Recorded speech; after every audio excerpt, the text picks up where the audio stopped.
No part of this publication or audio rendition may be reproduced, stored, or transmitted in any form or by any means, electronic, mechanical, transcription, recording, or otherwise, without written permission from the publisher.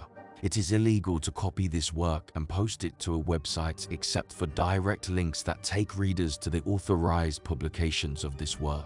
It may not be distributed by any other means without permission. This short story is entirely a work of fiction. The names, characters, and incidents portrayed in it are the work of the author's imagination. Any resemblance to actual persons, living or dead, events or localities is entirely coincidental. The following short story was entered in the Readsy Weekly Short Story Contest number 228. Yummy. For the prompt, write a story in which a character eats something they shouldn't have eaten. We hope you enjoy An Unsettling Appetite by Holly Oso.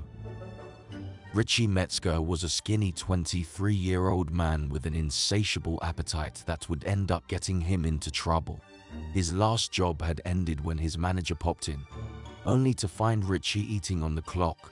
Richie turned around to see the balding, somewhat curvaceous man standing behind him, looking both shocked, horrified, and slightly nauseous, with an accusatory finger pointed right in Richie's face. If you think this is acceptable, you are absolutely crazy. Richie, I can't believe you do this. The manager bellowed, and spittle flew from his mouth, settling as a repulsive mist on Richie's face. Who was he to judge me for eating on the clock? Richie thought. Richie tossed the rest of the uneaten snack in the trash. I was hungry, Richie replied with a shrug. Is that all you have to say for yourself? Yeah, I guess. I mean, what do you want me to say? Richie asked, wiping the residue from his lips. Stephen watched the action with a look of abject disgust. Get the hell out of here. You're banned from my store. If I ever see your bony little ass in here again, I'm calling the cops for trespassing. This time, Stephen's finger was pointed to the front entrance. His round face was red as a bonfire, and Richie imagined that smoke would come out of his ears at any minute. Even though it was Richie's first offense, he was terminated on the spot. He couldn't believe it. However, Richie would leave out an essential detail as he told his best friend Matt about the fateful day. He had been eating merchandise he hadn't paid for, and even worse, he worked at a pet store. Richie had a propensity to find an appetite for things others would not have found palatable. It was an inclination that began in childhood. He started small, initially only stealing a bit of the turtle kibble, but soon he would hide in his closet and eat it by the handful. His mother often wondered how the small turtle, Sunny, seemed to go through her food so quickly. Richie would shrug, feigning an exasperation that mirrored his mother's frustration. He kept his guilty pleasure a secret, but it didn't end there. One time at the park, he went into the public bathroom. While washing his hands, he noticed a fat black cricket sitting on the sink. Richie had picked up the struggling insect and put it in his mouth. It didn't stand a chance. It wasn't as good as the turtle food, but would do in a pinch. It was crunchy with a soft nugget center. He chewed it up and swallowed, nodding at himself in the mirror. Not bad. Not bad at all. The 13-year-old Richie said. The strange, skinny teenager did a fantastic job of hiding his bad habit.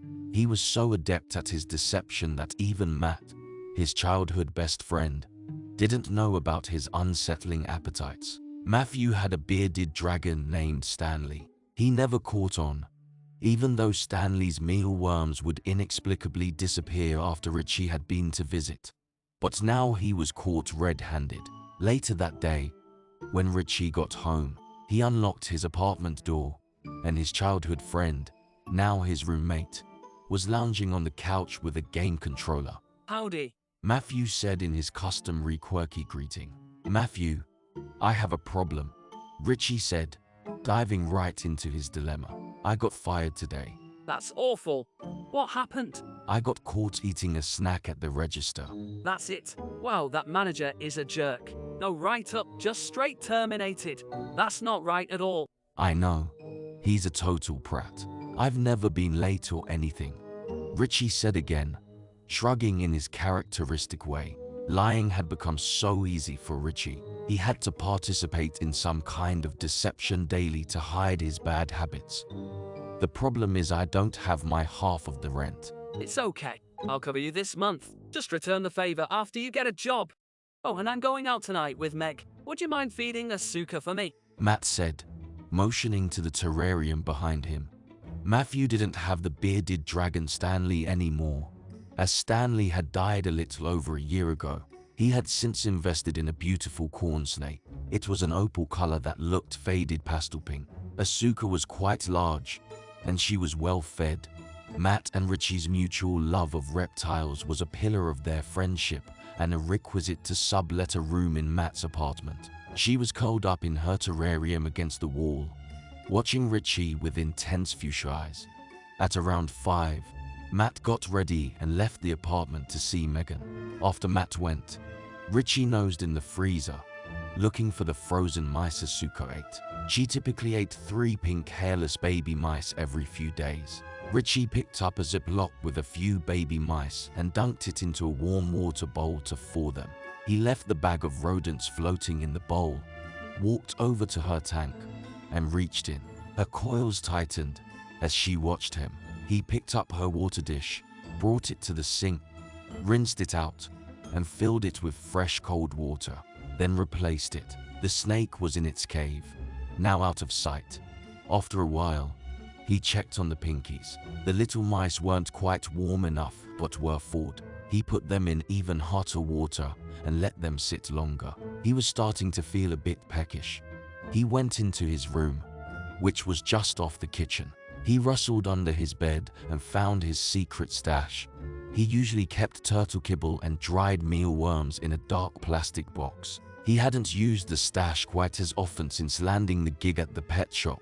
He opened it, and to his disappointment, the small food bag was pretty empty. There were some mealworms, but they barely amounted to a handful. He ate them and then rustled around in the fridge. He found the ingredients and made a bologna and cheese sandwich. He took 2 bites and then checked on the pinkies. They were warm enough now. He dried off the Ziploc bag and got the pair of tongs they used to feed the snake. He grasped the first pinky and dangled it in front of Asuka. Once enticed, she struck at the tongs and made a meal of the naked baby mouse. Once she had swallowed the mouse, he offered her another, and again, she struck the tongs and engulfed the mouse. He offered up the final mouse and waited, but this time, she refused. "I guess you're full then," he said to the snake. There was a small lump in her abdomen where the baby mice were starting their journey to near total assimilation, bathed in a stomach acid so strong not even their bones would survive. Being hairless, there would hardly be a trace of them, since only hair, feathers, and claws survived the transit through a snake. Reptiles were fascinating creatures that reminded him of himself. They were strange, cold-blooded, and didn't know how to modulate eye contact, qualities he thought he possessed in some form or another. He had studied zoology in college because he considered himself a reptile more than a person. He placed the pinky in his palm and inspected it, then chuckled, dropped the pinky back into the Ziploc bag, and put it back into the freezer. Richie would have to find a new supplier for his mealworms and kibble since he was banned from Steve's pet shop. The snacks weren't the only reason he liked working there. He enjoyed his reptiles and missed them as much as he, Richie, could miss anything. Maybe the change would be for the better. Maybe he was selling himself and his education short while working at the pet shop. That week, he perused wanted ads on job sites and found an opening for a zookeeper at Creature Cave, the reptile section of East Eden Zoo. He tried to put his application in, but when he came to the previous employer section, he hesitated over the question, "May we contact, yes or no?" Richie knew that any call to Steven would kill his chances of getting his dream job. He saved the application and exited without submitting it. Matthew was in his usual spot, chilling on the couch. "I need a favor," Richie said, grinning sheepishly. What's up? Matt responded, "Well, I found a job I really want, but I have a sneaking suspicion that Steven won't give me the most flattering review." Put my number down. Matt said. "Are you sure?" Richie asked. Yeah, put it down. I can be Steven. Matt said. "Thanks," Richie replied, disappearing back into his cave-like room. He continued the application and submitted it. He felt good about this job. 2 days later, Matt had told Richie he gave a glowing recommendation to the East Eden Zoo's hiring manager. On the 3rd day, he had his phone interview in the morning, and on the 4th day, he had an in-person interview at 1 in the afternoon. Richie felt pretty confident after the hiring manager reviewed his recommendation and his GPA from East Eden University. Why didn't you apply here sooner? She asked. "I don't know. I just really liked my reptiles. I hated to leave them, but it was finally time for a change and to get a little more use out of my degree," Richie responded. For most of the interview, he highlighted his grades and love for all reptiles. Those statements, at least, he didn't have to fake. His low number of friends made his high GPA much more attainable. There were few distractions besides the occasional snack. The in-person interview went just as well, and he found himself donning a khaki shirt with the words "Creature Cave" by the end of the week. He caught on quickly and soon had a favorite snake, Bindi, a green tree python. When he applied for the position, Richie hadn't realized there were more than reptiles in the creature cave. He found himself walking past an exhibit that held a family of naked mole rats, another with bush babies, and, most importantly, a critically endangered brush-tailed bettong. The silly thing looked like a cat-sized rat. Richie didn't directly care for them, nor did he care about them. His one stipulation was that he didn't want to work with the mammals. Richie wanted the reptiles. He was the last one finishing up for the night in the creature cave. He volunteered to be the one to close up at night. That way, he could spend more time with his reptiles. Bindi was nudging the glass, watching Richie. She told him with her eyes that she was still hungry. He felt inside his feeding pouch. He didn't have a single dead mouse or anything to feed her. Richie made a slow lap around the small but well-equipped creature cave. He was really alone, and there were no cameras. He stopped in front of the naked mole rat habitat. He eyed the bald, hideous creatures. There was no beauty to the cylindrical rodents. Their huge yellow incisors were appalling. Richie thought they were as endangered as they were beautiful, meaning they were numerous and ugly. If he were to take the keys out of his pocket and slip behind the habitat, he could take a few of them and give them to Bindi. They wouldn't even be missed. He gave the area one last look before slipping behind the cage and starting his work. He picked up 2 of the most rotund of the naked rodents, and before they could bite him, he gave each of them a quick dash against the metal door frame and dropped their lifeless bodies into his feeding bag. He locked the door and walked to the other side, where the beautiful bright green snake awaited her snack. He let himself into her habitat, and with feeding tongs, he offered her the lifeless but still optimally warm rodent corpse. She took it graciously. Soon, it was a small lump in her long body. She refused the second mole rat. He dropped the hideous and bloody rodent into his palm. "It's a shame to waste this," he said, looking at the giant green snake. "It's getting cold." An idea popped into his head. He raised the naked, bloody head to his mouth and bit down with a crunch. "Not bad. Not bad at all," he said to his reflection in the exhibit glass. But he didn't stop there. He continued to eat the naked rat until he'd picked its little body clean. But he was still hungry. He hadn't eaten all day, and the raw rodent flesh only made him hunger for more. That's when he locked eyes with the brush-tailed bettong, a critically endangered species. No, he couldn't do it, he thought to himself. But when he saw the fear in its eyes and twitching in its little nose, he knew he would. When Richie awoke in the morning, he walked into the living room.